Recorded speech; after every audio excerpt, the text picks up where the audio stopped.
I'm going to discuss with you an overview of the material that's going to be presented in the next 3 days. Those of you who have not yet made the decision, maybe you can make that decision this evening. I'm going to discuss some material that probably will be familiar to you, maybe offered in a little bit different perspective. And then we're going to get into some material that's not too familiar, that is a difficult subject.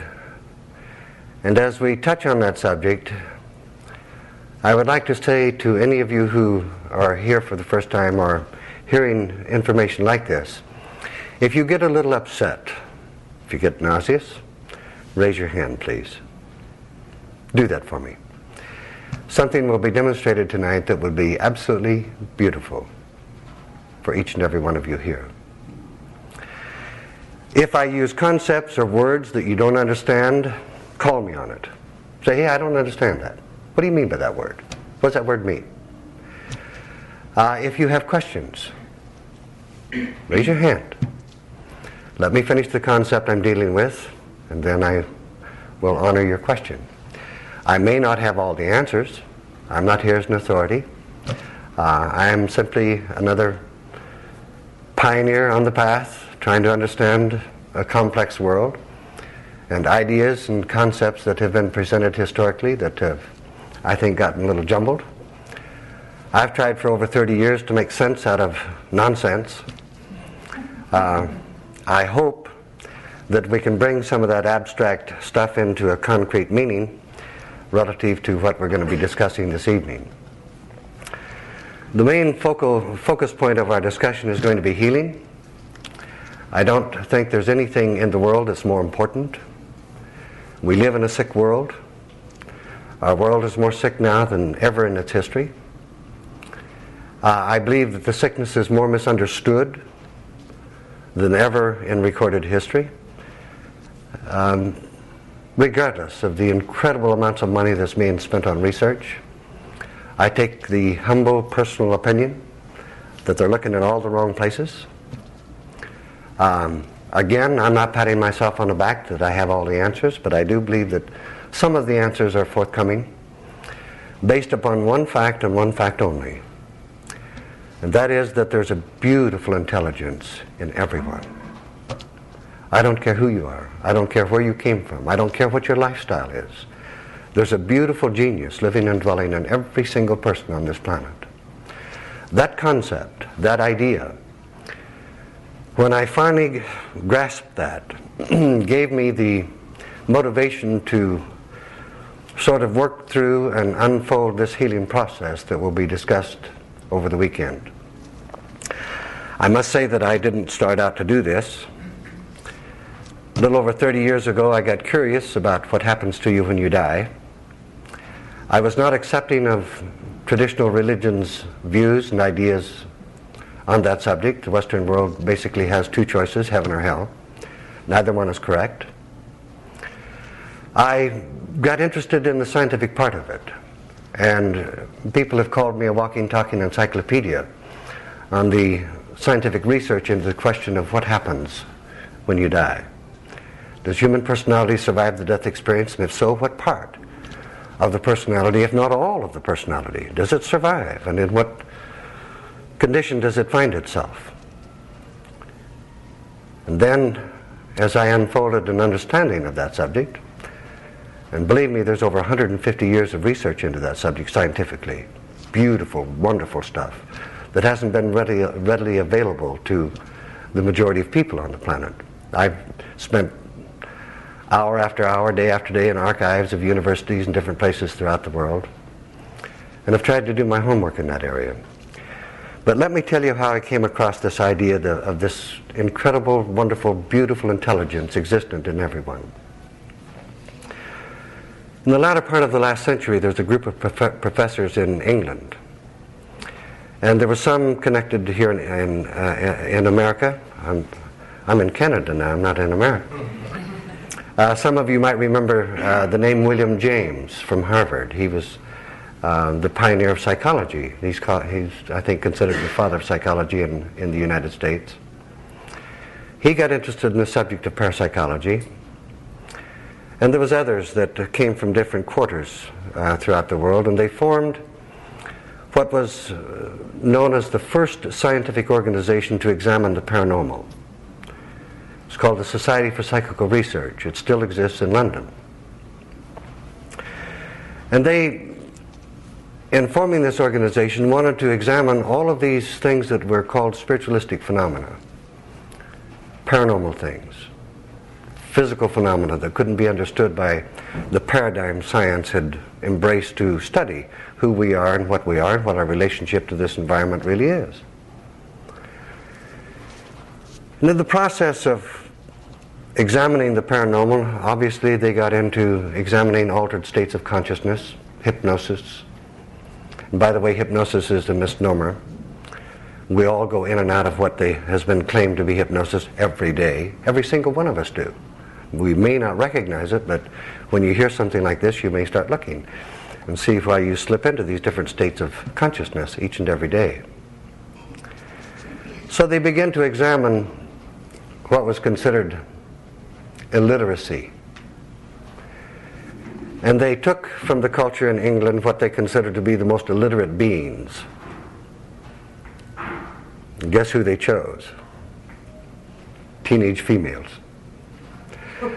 Now, you females have always been treated as chattel, intellectual inferiors, sexual objects, whatever.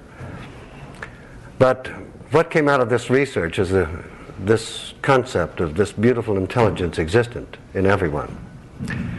The fact that we now understand and know that intelligence is equal, doesn't matter whether you're male or female, it's equal throughout the entire universe for that matter. But they chose these teenage girls simply because they hadn't been educated academically. And they would place them in this altered state of consciousness that we call hypnosis. And then Professor Myers or Gurney or one of the professors doing this research would give them a post-hypnotic suggestion. And it would be something similar to this. Okay, now in 3,238 hours, you're going to return to this office for your next appointment. Calculate when that's going to be, please. The individual will go, oh, that's next Thursday at 4 o'clock. Now think about that. This was mind-boggling to these scientists that were examining what they considered illiterate people. Now, the calculations were not always correct. They missed it in some cases as much as 2 hours. But here was the amazing thing that came out of this research, is at the appointed hour of their appointment, they were there knocking on the door for their appointment. Now there's some mechanism of intelligence within every one of us that can do that very same thing, and even more. So you can imagine the consternation of scientifically trained minds looking at individuals who have had no academic training at all, making those kind of calculations. Some mechanism within us is incredible, and it's incredibly intelligent. Now from that concept, it was like getting hit in the head with a board. I went, yeah. This is true. This intelligence has got to exist in everyone. And if that's true, then that intelligence knows what's causing its own problems. And so I began my own research. And I thought at first, that I had to go through this big induction process and put people in hypnosis and, go put them in a very deep state and be careful and so forth. I don't use hypnosis anymore, by the way. You don't have to. People are sufficiently intelligent to go into an altered state of consciousness to deal with any problems that they have. So, to make the short of the long of it, as I began this type of research, I had a young man, he was about 21 years old at the time, came into my office one day and he said, I was born with asthma. He says, I've been pronounced dead twice from asthmatic attack. He said, I'm taking all these drugs. He says, can you help me? I said, well, I think you can help yourself. I said, why don't you get in the chair and let's see where this goes. I told him that it was strictly experimental. Had him sign the informed consent agreement and all of these things. So, you know, I don't have his lawyer calling me the next week.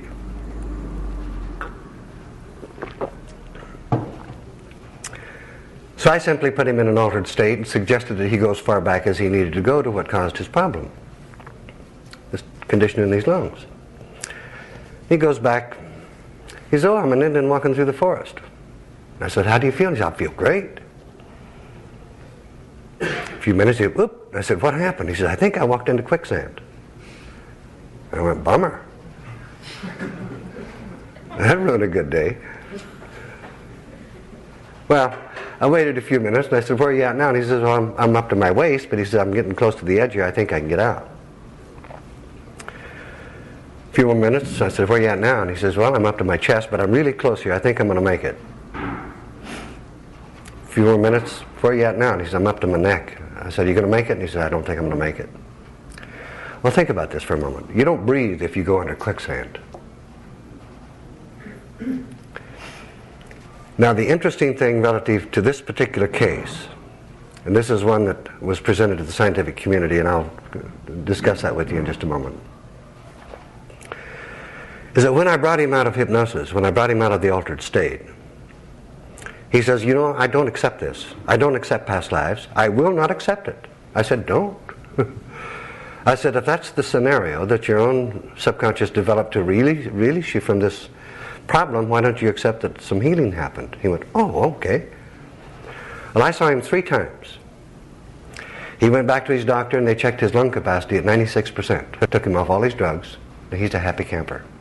And he doesn't even believe in past lives. Because you see, your belief doesn't matter. He went back and looked at several lifetimes associated with this lung condition. Didn't accept that it was past lives, but accepted the fact that it was a scenario that his own subconscious developed to release him from the disease. That was amazing to me. Now, about 6 years ago, the scientific community got interested in this work, and they invited me to present this healing process to scientists that came basically from all over the world in Boulder, Colorado. The organization is called the International Society for the Study of Subtle Energy and Energy Medicine. And of course, we who work in this field, I guess I'm probably one of the rare ministers that believe that all faith and belief should be grounded in scientific reality.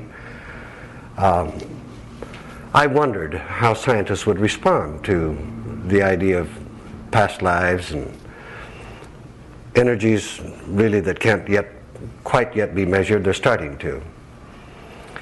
And the presentation that I was invited to give, they gave me an hour, which was sufficient time then. They wouldn't let me out of the room. They were actually demanding more information. So this approach, which is non-invasive, it is an approach that I believe is going to be made all over the world, not because I'm doing it, because it gets results when other people have given up, when people have gone the last step, don't know where to go or what to do, whom to trust in this area of alternative healing. I think it's going to be approached in big ways in the future because it's drug-free, and there isn't anyone telling you what you should or should not believe or should do. You put the puzzle together yourself. And here's what I have found in the years that I've been working in this particular process. When individuals deal with these matters, it doesn't matter whether you have a disease or whether it's a phobia or whether it's obsessive compulsive behavior, it doesn't matter. When you deal with it on this level, it's over. You never have to deal with it again. In all the years I've been doing this, I've never had one reported reoccurrence. And I think that's pretty marvelous. Now, the process entails several factors. It obviously deals with altered states of consciousness. And as I stated before, we all go into altered states every day anyway. It deals with the subtle energies of the etheric bodies. And so if we're going to heal something, I've always taken the position that we must define what we're going to heal. You just can't willy-nilly come along and use an abstract concept and wave a wand and heal it. And as individuals go back in their memory to past lives, or be it in just this lifetime, maybe where there was some abuse, or maybe where there was abandonment issues, or my goodness, the birth experience has been traumatic up until just recent years. Just bringing a child into this world has been absolutely traumatic. And you can imagine bringing them, putting them on a cold steel table, hanging them upside down and hitting them. That's really been traumatic. They're changing this now. But when those memories go back, think of this for just a moment. There hasn't been 15 minutes of peace on this planet since recorded history started. When you think of the incidents, for example, as the Holocaust, I've seen quite a number of those people. You can't imagine what this kind of tragedy has caused to the human spirit. And more importantly, think of the Inquisition and people who were killed and tortured. Pardon me?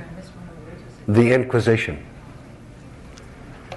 Think of the literally thousands and thousands of people that were tortured and killed as a result of demonstrating nothing more, nothing less than simple clairvoyance, some psychic faculty that opened, or some ability to heal, or the refusal to not believe what the church was teaching. They were tortured and killed. There's a history that is absolutely incredible. It's hard to believe that this has happened in a civilized, or are we, world.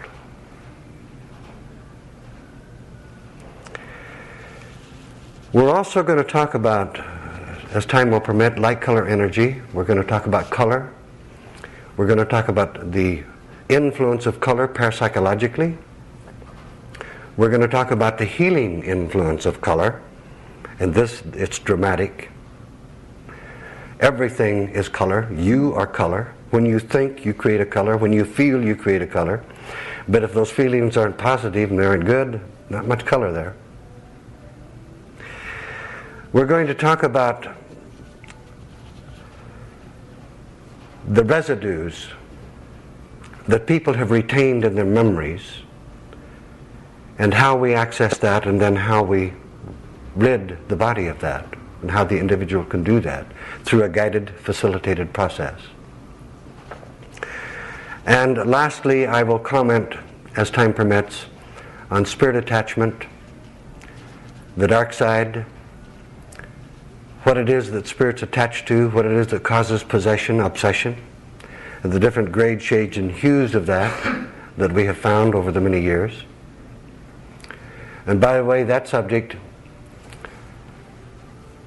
I was invited 2.5 years ago to go back and present that subject to the scientific community. And I think it was about 5 years ago, or probably 6 years at the time I was presenting the first presentation on the healing process. I was approached by several of the scientists that wanted me to do a scientific paper on spirit attachment and demonology, or the demonic world as we know it. And I said, you got to be kidding. I said, you want to hang me out in front of the scientific community on that subject? I said, that's a tough subject. I said, I won't do it. I said, but what I will do is that I'll serve on a panel if you can find others that have been doing research similar to this, and let's see where it goes, and let's see if there can be some funding for research or whatever. But let's see where it goes. They said, okay, so we went our separate ways. About 6 months later, I got a call from the president of the society.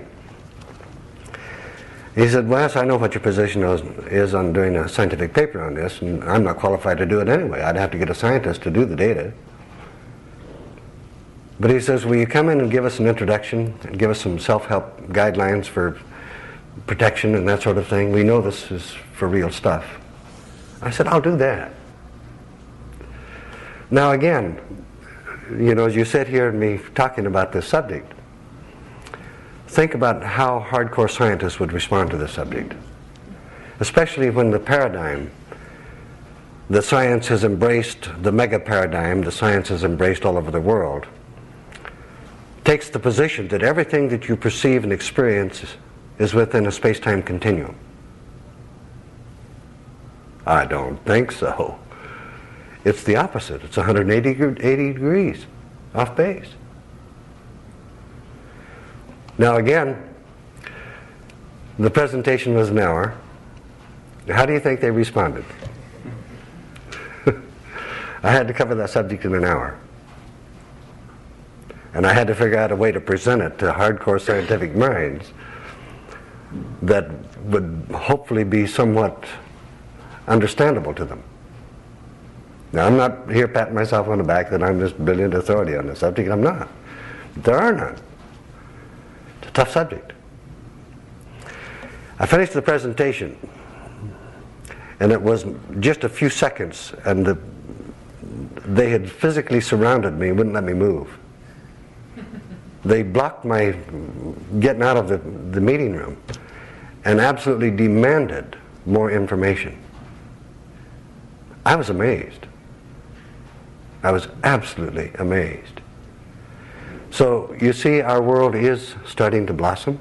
Things I believe are starting to open up.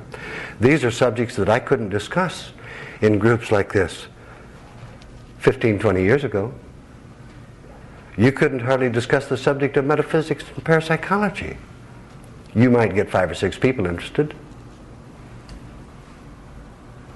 I spent a lot of time in South Africa. They're really interested in the subject down there. South America, Mexico, Caribbean. I spent some time in the Bahamas and places where I was allowed to do some research and lecture work. But in our part of the world, there hasn't been that opening of interest until just recent years. I mean, think of what got you interested in the subject. Do you have some kind of a transcendental experience? You have a dream? Was Grandma psychic? What got you interested? But I'm telling you, this is the last outpost of all religion, a study of these matters. Now, what do we mean when we say metaphysical? What does the word mean? Anyone here want to give me a definition? It's bandied about everywhere. You hear it all the time, but do you know what it means? What was the word again? Metaphysical. Beyond the mental. Beyond the physical. But in what way is it beyond the physical? Hidden from the physical. Or it's higher. Not hidden. We can't perceive it with our senses. Want to bet? We do, but we don't know about it. Or what the senses that we have mostly 6 senses rely upon. I think it was Socrates that created the word in the first place. Metaphysics simply means you're multi-dimensional, beyond the physical. Think about the energies of your mind. They're different from the energies of your emotion, are they not? They're different. Now, if we begin to look at what makes up the total you, or the total me, we have to look at these metaphysical dimensions. In order to define who we are, or what we are, we have to start with the physical body, because we're obviously aware of that, aren't we? But then comes this next most interesting question about whether or not there is an astral body. Any of you not ever heard of that? Any of you ever had a vivid dream in which you were traveling out somewhere? Had a real vivid memory of that dream? It's usually the astral body that is bringing that through the dimension and bringing it into the physical. Then you have an emotional body. And I'm here to tell you that your feelings will win out over your thoughts every time, regardless of how intelligent you are. The emotional body, the emotional energies are so powerful and so strong within every one of us that we go with our feelings every time. Now, individuals, for example, who argue against a 6th sense, And I'm going to deal with that in just a moment. The antagonists, they say there is no such thing as a sixth sense. Well, I'm here to tell you we have no idea how many senses we do have. We don't have a clue. Look how long you've lived in your body and you don't even understand how it functions. How do you know about these senses? That's true. You cut your finger, you wash it, you put a Band-Aid on it and it heals. Do you know how it does that? That's really incredible. But here's one sense that even the antagonists use and are ignorant of using it. How many of you have ever made an important decision in your life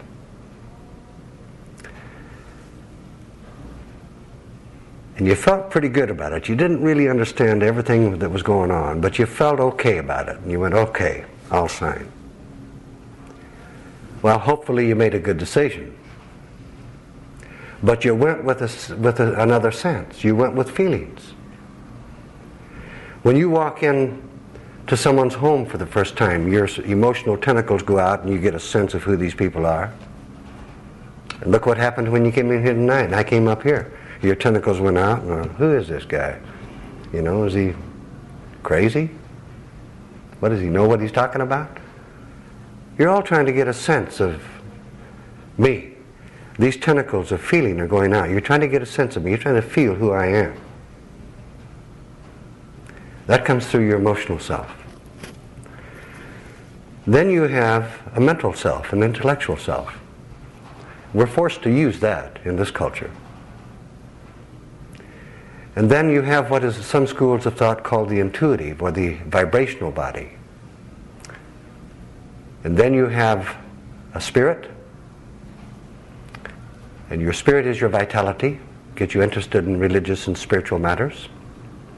And then you have a soul, separate and distinct from your spirit. These are the metaphysics of your being. This is the dimensional part of yourself. So when we bring parapsychology into it, we have to examine how these different dimensions responded to experience, basically in the present and in the past, and what it has retained from past experience that either has enlarged and expanded its ability to function or caused it to become sick, obsessive, or manifest some other disease or problem. The four major energies that we find in regression experience with individuals, especially from past lives, are anger, fear, guilt, sadness. Now there's more, but these are the four major ones. These are energies that are anti-life energies. These energies, if you retain them within your nature, are definitely going to make you sick in one way or another. Now let's talk about the senses for just a few moments, and then we'll talk about light color energy, and then we'll go on to some other more interesting matters. All of you are familiar with your five senses, are you not? Any of you here not? Of course.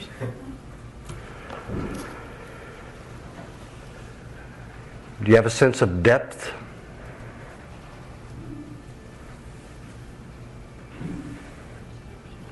Do you have a sense of width?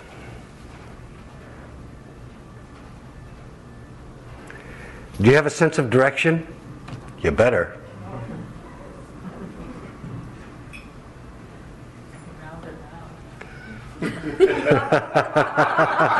I didn't get that. What was that? Round and round.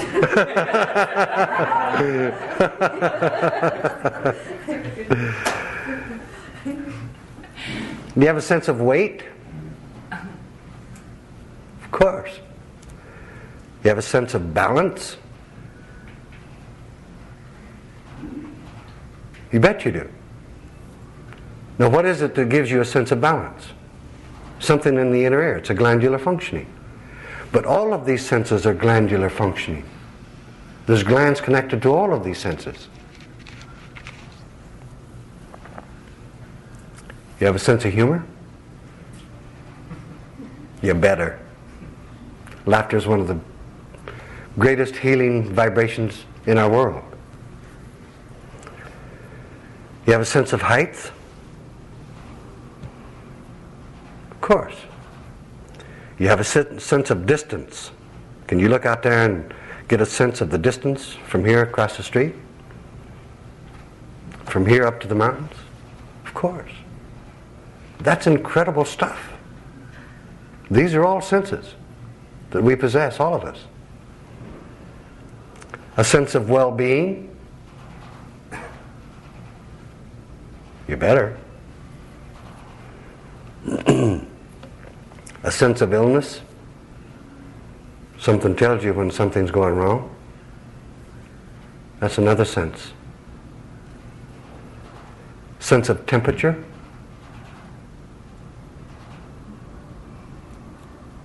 Sense of survival? How many senses have I named? So how many senses do we have? We can't even count them.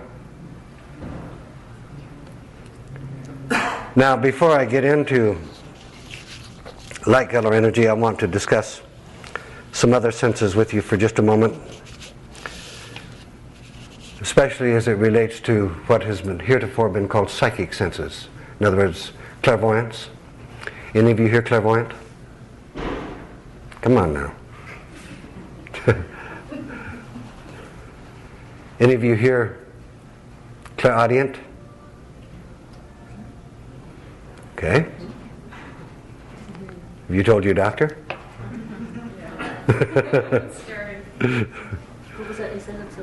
Clairaudient. Hearing. Hearing. No. It's an auditory experience. Clairvoyance is a sight, seeing. Now, these are not extra sense perceptions, my friends. These are extended sense perceptions. Some people see better than others. Some people hear better than others. But this other one, it gets rather interesting. Anyone here clairsentient? Have you ever heard that term? No. It's what I was discussing a few minutes ago. It's where you put the tentacles of feeling out. And you get your sense about things through feelings. What do you call it again? Clairsentient. It's a scientific term for this feeling mechanism that's now being recognized in everyone. We all have it. It's just that some of us are not as sensitive as others.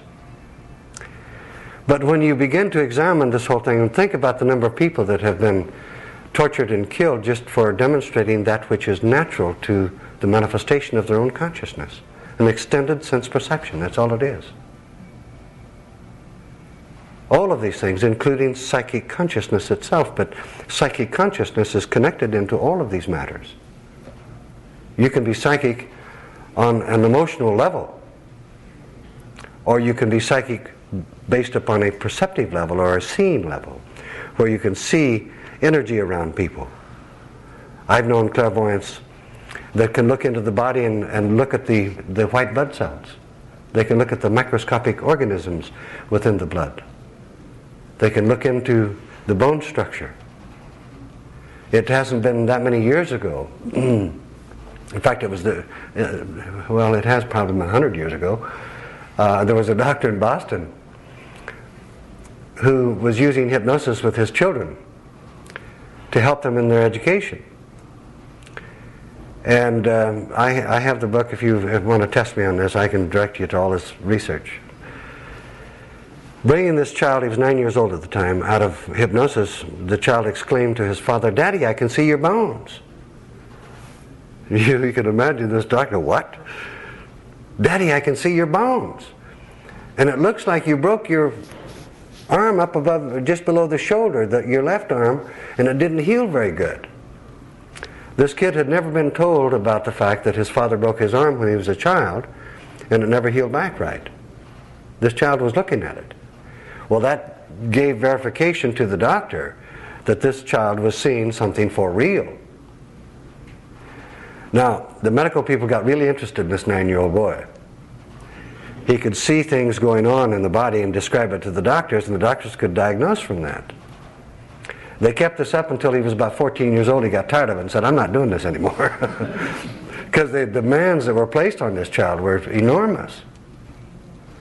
So now we have individuals going around in different countries claiming to be intuitive, diagnosed, being able to diagnose intuitively. Everyone possesses that faculty if you choose to develop it. Everyone. So these psychic matters that have been relegated to the paranormal, they're just as normal as anything else ever has been. We've been lied to. My goodness, the institutions of America, Canada, and Europe are filled with people that nothing wrong with them except they're clairvoyant. Or they went to their doctor and said, I hear these voices, and the doctor said, oh, how long has that been going on?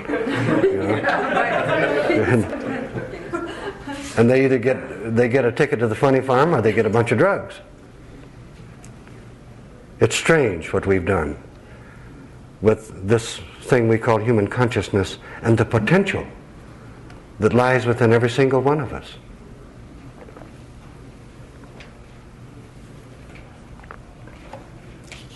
Any questions before we leave the paranormal? Or should we get really paranormal? Light color energy. I'll discuss a personal experience with you that I didn't talk about for years. Back in 1970, I was on a little camping trip on Mount Rainier in Seattle. And we were up there with basically a medium. We had a seance on the mountain. Physical phenomena, ectoplasmic manifestations. Quite an experience. And there was an ascended master that materialized physically to us. We could see him. And he told us he would put on a demonstration that evening, that if we studied the stars, we could watch them move through the stars. There wouldn't be a demonstration, just anyone looking up could see it. You'd have to study it. They would continue it until midnight. Well, after the seance, we all got our sleeping bags and went out and laid down and started studying the stars, and sure enough, we could watch these bright stars in formation moving through all the others just slowly, moving around. And all of a sudden, one would leave the formation, flash across the sky and look like a shooting star, stop just before it disappeared on the horizon, blink a bunch of lights, and then come back as a shooting star and join the formation again. Pretty good evidence for looking at this sort of thing going on. So there was a small group of us that had remembered there was a meadow that was about 2 miles back down the road that we could get a broader view of the sky. So we jumped in this pickup and we went down there. And everybody jumped out and threw the sleeping bag on the ground and laid back and started watching all this incredible stuff going on. And I stood in the back of this pickup and I was wandering around like this, and all of a sudden this light came down and connected into my third eye area, and they just moved me back, way back on my heels. They were talking to me and said I could break the contact anytime I wanted, just turn my head. I turned my head. And I thought my chow mein was falling out of the basket. I wasn't quite sure what was going on. So I'd look at every bright star and they'd lock me in. I'd see this light energy lock in. They can control my physical body and they could move me back, almost lay me down if they want, and they were talking to me all the time. And it was very gentle, very loving, and very concerned about my response to this. And I thought, well, I better get a witness to this, otherwise I'm going to lose my chow mein. And so I went and got my wife and I said, come with me. I said, watch what happens when I look at that star over there. And I was sort of at that point, really had a lot of consternation about looking back up there. And I did, and they just locked me in and they almost laid me down and moved me back and forth this way, and my wife went, my God? Well, I'll tell you, I zipped it. I didn't tell anybody about this experience. The only one that knew was my wife. I did tell maybe a couple of real close friends. But this was years ago when you didn't talk about these sorts of things because you get a ticket to the funny farm. I mean, they would put you in the slammer for this. I don't mind talking about it here, and I feel a lot of love in this room. This is one experience that got me interested in light color energy, because the technology they were using to make this contact with me was through light color energy, and I thought, wow, this is incredible. So I went on a search for everything I could find about light and color and how to use that energy. And I still am on a search. I don't understand all of it, but I'm telling you, this is an important study. If you can just begin to use certain energies with your own mind, you can clear away a lot of debris within your life. You can bring to yourself rather remarkable experiences by learning to use and visualize light color energy. Now, there are 3 basic colors in nature. Do you know what they are? Red, yellow, and blue. Right, red, yellow, and blue. You did your homework. Red, yellow, and blue. Those are the 3 basic colors in nature. And then from the 3 basic colors, we develop what is called the 7 prismatic colors. What are they? Red, yellow, blue, green, orange, indigo, And red. No, it's red. and violet. And red? Violet. Red is one of the basic colors. All right, let's go over them just briefly. Red basically is connected with your physical being. It's the vitality of the physical system. Your blood is red. If you were to visualize, for example, a red energy, and here's the key to visualizing light color energy. This is one of the secrets that's been kept in the mystery schools all down through history. My goodness, don't let the masses know this. Keep it secret. Remember this concept, if you don't already know it. And I'm not here to insult your intelligence, but I'm here maybe to remind you. Everything in this universe is an energy of some kind that is in constant motion. Now, if you go to any of your major universities here in Canada, or you go to any major university in the world and you walk over to that wall and you bring the best scientists you can find in that university, hit that wall to your hand and say, why won't my hand go through this wall? That scientist is going to look at you and go, we don't know. Now, why don't they know? They know that that is an energy. Doesn't matter what it is. It's an energy that is in motion. They do not know what it is that causes the solidity that will not allow other matter to pass through it. That's the consternation of the scientific community when they look at matter. So you must remember that motion is the secret. And if you visualize color, visualize the motion of it. Now, I've been to many places over the past 30 years, and people tell me they use the white light. And I go, well, what are you talking about, the white light? They say, light, like this. Well, I'm telling you, if you visualize artificial light, like is produced by a light bulb, you have availed yourself of nothing. Zero. You have not accessed energy. You have not created energy. But if you give the energy motion with your mind, now you have some energy. And you can direct it. You can direct it to yourself. You can put intent behind that energy and cause changes within your system for good. You can add qualities of positive things within your bloodstream just by visualizing a red flame energy and direct it to your heart and put it in there and say, I want you to heal or bring out the positive qualities in my blood. Try it. You'll like it. Red basically then is an energy for the physical system. Also red, for those of you as a side note, is an energy for those of you who do ceremonies or maybe do little rituals for aggregation of this energy we call money.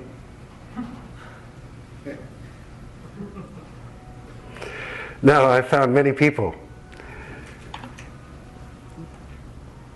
especially in the States, who do their ceremonies and rituals using the color green simply because the color of the money there is green. Don't get much money from that. But red is an energy that you try to derive ideas from on that energy plane. You don't ask the universe to come along and dump a bucket of gold in your home, or you don't ask for $1 million. You ask for an idea, because after all, ideas are what make money. Use your creativity. Go into those dimensions. If this is a problem for you, try this. But use that energy, but use it only for good. Red has a powerful healing influence to the physical system through the bloodstream. Remember that if you get healthy blood to any place in your body, the body will heal itself of anything. Now think about that. What is it that stops a healthy supply of blood getting to some place that needs it when something goes wrong with a gland or an organ in the body? Residues, and we're going to talk about that in just a moment. Yes, ma'am? Can you do that to other people's blood? I mean, could you visualize Yes. it? You can? Yes, you can. But you always want to have permission. In other words, you don't want to be invasive and violate someone's personal private territory. If someone's in need and they're a family member or someone like that, certainly. But outside of that, people who do prayer work and so forth, you need permission to invade the personal space of someone to do this type of work. But yes, you can be incredibly effective. For example, Dr. Dossi from Santa Fe, New Mexico, is one of the rare few MDs that has done scientific research on the power of prayer scientifically. Proved it. Has done blind studies. They don't understand where the energy comes from. They know that in the blind studies they've done, the people that are prayed for get better. The ones that are not prayed for get worse. He also wrote another book that you might be interested in, and I recommend that you all read it. Be careful what you pray for. Get that book and read it. I'm telling you, he opens your eyes. Because so many good people, or so-called good people, who really think they're doing a good thing, pray for things that are hurtful. And so you have to guard what you do when you get into this idea of directing energy. Because prayer is a direction of energy. Be careful. Get Dr. Dossi's book and read that. It will enlighten you on that in that particular area. Yellow activates the functioning of your mind. Those of you who want to have a good intellect, use a lot of yellow energy. Those who are in academic studies, for example, clairvoyants, when they look at them, and the people who are very much involved with the mental processes, radiate a lot of yellow energy. It's obvious. But if you want to activate the function of your mind, visualize it and direct it. It's also healing to the mind. But you can also overuse it. Have you ever met an intellectual giant who had basically a photographic memory, but no feelings? All mind. The feelings are shut down. We'll talk about that in just a moment.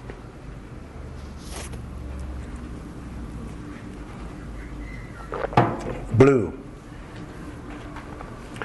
Blue is the closest thing you'll find in light color energy to being a narcotic.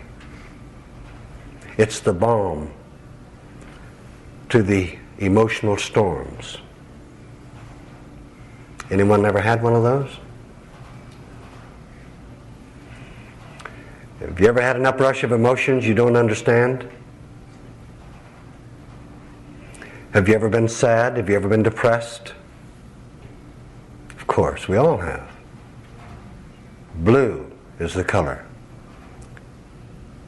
that brings about a balance within that part of our nature.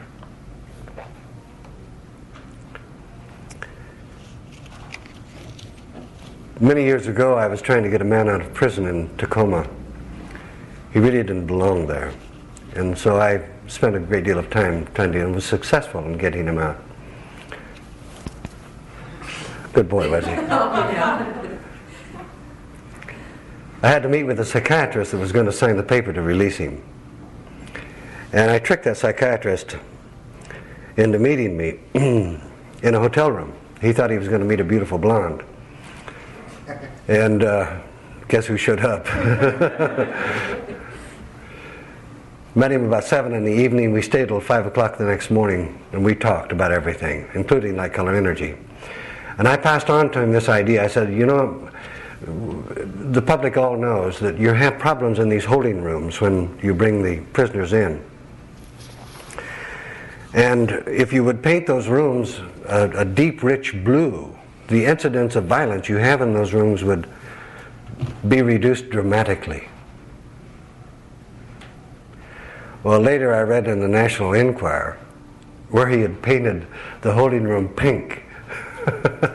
Now the incident of violence had reduced, you know, because pink is a powerful healing energy. But if you stood out here on the street and you polled every macho male that came down the street as to what their favorite color was, what do you think their answer would be? Blue. Why do you think that is? Guess who's having more emotional storms? Guess who's been sent off to the wars all down through history? And how many times, I can't even count the number, have I heard the wife say, my husband just can't express his feelings. I wonder why. It's the males that have been sent to the wars. And what has war produced? Some pretty terrible things, historically. And they're still producing it. So why do you think individuals in their internal self migrate towards the very color they need? This is the color they need to balance the storms that are going on emotionally within their nature.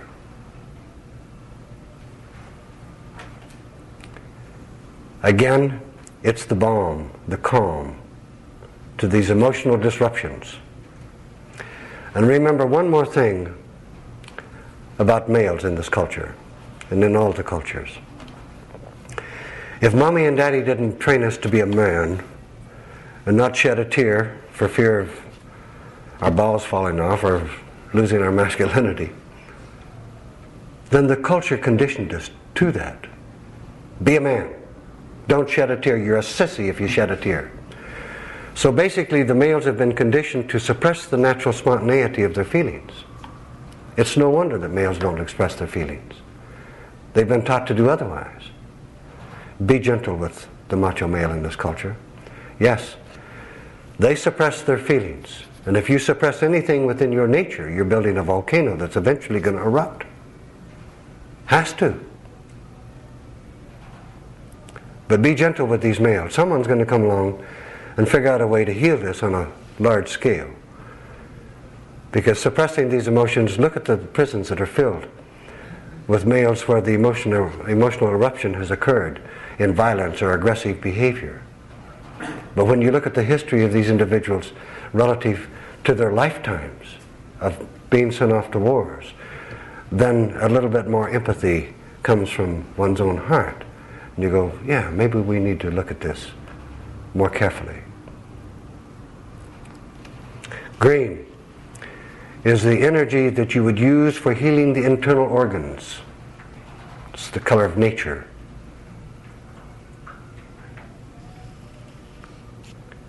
All of the internal organs are connected to the emotional body.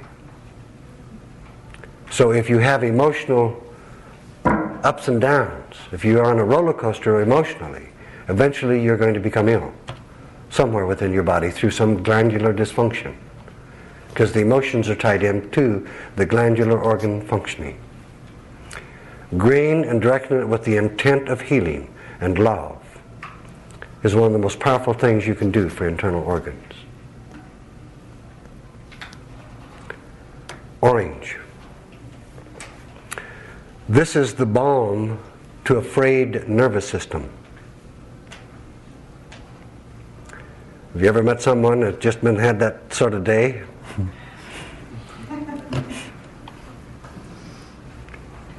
I have. They could visualize orange, pull it up the spinal column, spread it out throughout the body. You'd see that individual just like they took a narcotic. Amazing. But there's a danger here with this one. All of the colors that I'm discussing with you can be abused or misused, overused. Orange is the color that is used to open the chakras, because it has such a tremendous impact upon the nervous system. Your nervous system is connected into all of the chakras. And if you want to open a chakra, you can open it. But you better be prepared for what you're going to experience. What's a chakra? The chakra are what here in the West we call spiritual centers. In the East, there are 7 major chakras within the body, and each one of these chakras relate to a level of consciousness that I described earlier. There have been many books that have been written on the chakras. You can get books by, for example, C.W. Leadbeater or Annie Besant, or some of the theosophical stuff that occurred in the latter part of the last century, the early part of this one, and study up on the chakras. We refer to them as spiritual centers, and also we refer to them basically as levels of consciousness, because that's basically what they are. Okay, and thank you for asking. Orange can be abused. You can bring out too much sensitivity within the body. Have you ever met someone who's oversensitive? Of course. And sometimes just subconsciously, individuals will align or put that kind of energy around them and cause an oversensitivity.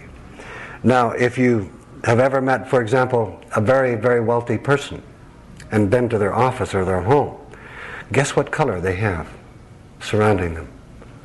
Red.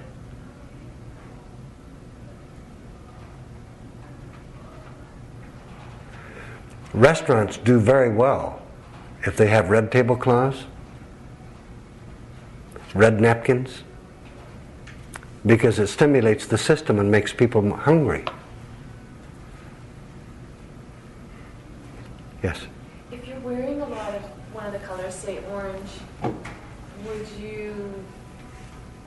could that create oversensitivity, or could it create... Not necessarily. It's when you use it mentally that you can overuse it. You can overdo it if you wear too much of one color, but I would encourage you to brighten up. Wear colors. It changes your mood. It's incredible what color can do for you just looking at it. And look at the scientific stuff that's been done now with some of the prisons that have actually painted their holding rooms blue. The incidence of violence has just gone down. Because these individuals walk in there, and of course this is the color they need. They don't get aggressive, they sit there and wait and do what they're told. It's really amazing to observe this. I've been into the prisons and observed this myself. Indigo. This is an incredible energy. Now, any of you here can define to us what indigo really is? This is a difficult color to visualize. Come on now. It's not the color of her outfit, is it? That's more very, very dark. It's more like your shirt, isn't it? No. No. It's a deep, deep, rich blue. If you want to find the closest thing that we have physically to an indigo color would be a really thick piece of cobalt crystal. Hold it up to the light, and you'll see this deep, rich blue, but there'll be tones of green and violet in there. It's quite an amazing color. This color, for its parapsychological influence and its healing influence, is used on all the sense organs: your eyes, your nose, your ears, your skin, your genitalia. And it is the color used to gain weight or lose weight. Try it. You will like it.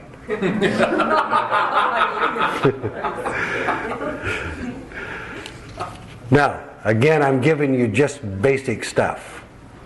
The use of these colors, there's a much more in-depth study that is required, but I'm just giving you the basic principles. All right, now I've given you 6 colors. The 7th is violet. Violet is the highest vibration of the color spectrum. Now, you see a color because of its energy vibration. It vibrates at so many times per second. That's why you can see it as a red or a yellow or a blue or a green. And it doesn't really matter whether it's in a fabric or whether it's in nature. It's that color because it vibrates at a certain frequency. Violet is a really high vibratory rate. And when you use this energy, it is the one energy that you cannot misuse, overuse, or abuse, because negative minds can't use it anyway. It is used to cleanse and purify your internal being, your etheric bodies. It is used to lift you into greater levels of consciousness, higher states of consciousness. And individuals historically who have used this color, it has been mandatory for mastering oneself. It also has the power, and this is not an appropriate word, but it's the only word in our language that we have to describe it, to transmute, in other words, alter or change other energies beneath it in the vibratory scale. So if you were to direct violet to a murky red, you could change that real quick by directing that energy with the intent of transmuting or altering or changing another kind of energy. Think of that power when you have anger going on in a room and you direct a violet flame to transmute that anger. Try it. It's quite remarkable. And you don't violate anyone's free will, you don't hurt anyone, and it's not invasive.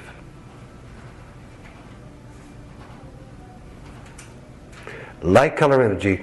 Now those are the 7 prismatic colors. Obviously there are other shades and hues. There are many shades and hues, each one having a very distinct purpose, parapsychological influence to internal being, and healing influence as well.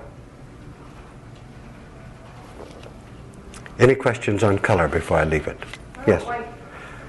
Thank you for asking. White is the perfect balance of all color in our universe. Now think about this for a moment. There have been great personages from our past that were known to have a white light around them that could sometimes be seen with the physical eye. Any of you ever seen a white light around someone? I can see a huge one around you, but I'm having a hard time focusing on your face. I'm serious. Okay. You use the other shorter. Keep a balance here. White, used as a flame energy, as you visualize it as a flame energy, is the most powerful healing energy you can access. White being the perfect balance of all color in our universe. When you consider the white that has been seen around certain personages of our past, this indicates that there is a balance within the nature. In other words, all these levels of consciousness that I have described to you are balanced. And that because of that balance, as they mesh, they create a white energy. White is good. It's a beautiful thing. Try it. Yes, ma'am. So then let's talk about black. Black is not a negative color in and of itself. In other words, your body was created in the void of the womb. That's a beautiful thing. This idea that simply because we've heard the, black magic and black this and black that, that is negative. Black is a very positive color that can be used for creative purposes, and there is healing to it. I don't want to get in beyond that principle because it's complex at this point to get into a study of it. But black is not negative in and of itself. It's a very positive, beautiful, wonderful energy. Thank you for asking. Any other questions before we leave color? Yes, ma'am. You're saying that in a room full of anger or whatever, you should visualize violet. Do you visualize it around the people or just in your own mind to see the color? If you were to, for example, if I was sitting in a restaurant and I saw a family break out in an argument, I would just direct violence, I would direct... Was that Freud? Where are you, Freud? I would direct the violet flame with the intent of transmuting that anger. And that's all I would do. And I've done it many times where I've just seen the family settle down and go about eating. Just sitting in a restaurant.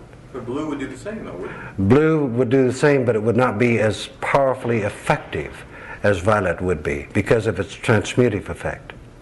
Blue when you're dealing directly with the emotional self, but a lot of anger comes out mentally. And you have two blends of energies coming. You have emotional stuff that's coming as well as mental stuff, and so you want to transmute. Remember, the violet is a higher vibratory rate and has the power to actually change and alter that energy as it comes out. And violence begets violence, and anger begets anger. In other words, if you get around someone who's angry, guess what you want to do? You want to get out of Dodge. You want to get away from them. But if you get around someone who's loving and kind, you go, hey, I like you. Yeah, that energy is absolutely going to attract you. So if you think about these energies within your own nature, and you think about historically people who have basically had no challenges with health issues, what have you, have been calm, peaceful individuals who are calm and peaceful with themselves and peaceful with the world. But people who are having these uprush of feelings, these emotions that are constantly coming, are individuals who have carried these residues over, which we're going to talk about in just a few moments.